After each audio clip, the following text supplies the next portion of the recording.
We didn't even dare touch anything because, the salesperson might scold us for touching it. Like the salesperson might say, hey, can you afford it? If you can't afford it, don't touch it. So, we just looked at things and, stayed away because we knew that those things and us, our lives are totally different. So these post-88 generation kids, they are now living in a new kind of world. In our world, I'm in my mid-50s. In our world, during our time, we had family values. Yeah, we had social values. We loved our country. We were ready to sacrifice ourselves. And then we paid respect to the elders. But for this post-88 generation, one thing, no respect for older generation. Second thing, they become more materialistic because you see, they grew up with all these goods, commodity goods, and they want them. So whereas we grew up with those idealistic values, they've grown up with materialistic values, they want things.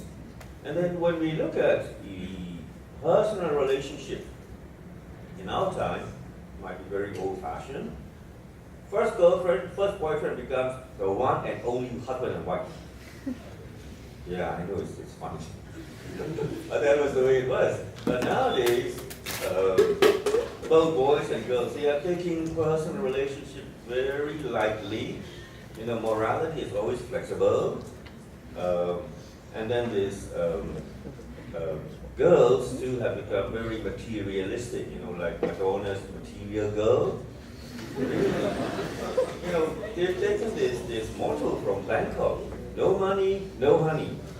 So, if you have the money, if you can spend money on her, she may be your girlfriend for maybe 2-3 days or 3 months, And then, but at the other end, girls, ladies, young ladies, they are taking and making their own freedom. They say, we don't need to depend on you for money, we can earn on our own.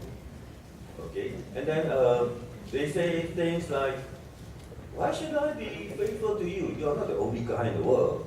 There are other guys too. So some elderly people feel that, younger people, this younger generation morality has gone down the drain. But I don't want to support that because whatever they are doing, they still have their heads, they are still thinking, they are not, just running around like uneducated people.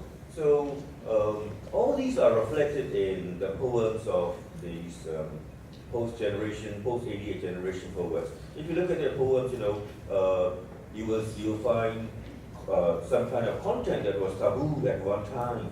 You are not allowed to write anything about sexual relationships. You are not allowed to write anything about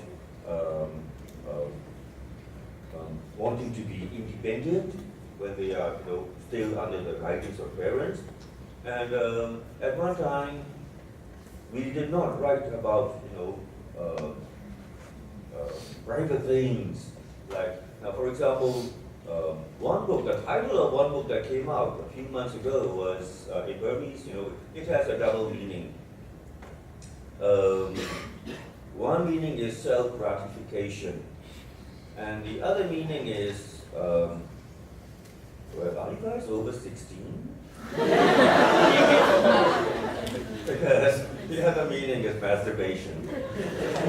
Imagine a whole collection of poetry with the title masturbation. So I think it's also because the censorship was abolished last year. If not, these people would have been able to do that. And we have this young people forming poetry groups. Two famous groups are Penn School. They want to be very avant-garde, and they are very American influenced, and they have online dealings with their generation in New York. And another group is what they call Meowistas. You see, in Burmese they call themselves Tohlanjiao. In English, revolutionary cats. So, and you take Chairman Mao as an icon. Chairman Mao is a picture of a cat. So, Chairman Mao. Instead of Maoist, you call them Meowist. So, such a clarity of history, because Chairman Mao was such a huge figure, not only in China, throughout Asia, throughout the whole world. And at one time, when we were young, during our teenage life, we looked up to Chairman Mao as our leader because we were born, we were very, very much left-leaning, very Marxist, and very communist. So, but now these kids are making fun of Chairman Mao. So, their sense of history is gone, their sense of values is gone, or they may have a new set of values. So that's what these people are writing about, young people in their early 20s. I don't write like that. I'm in my mid-50s, so I write some other stuff that's more historical, that I feel has more substance. But then, well, I'll let you decide, okay? Let me read out one of my poems. Do you want to hear it in Burmese? Yeah, okay.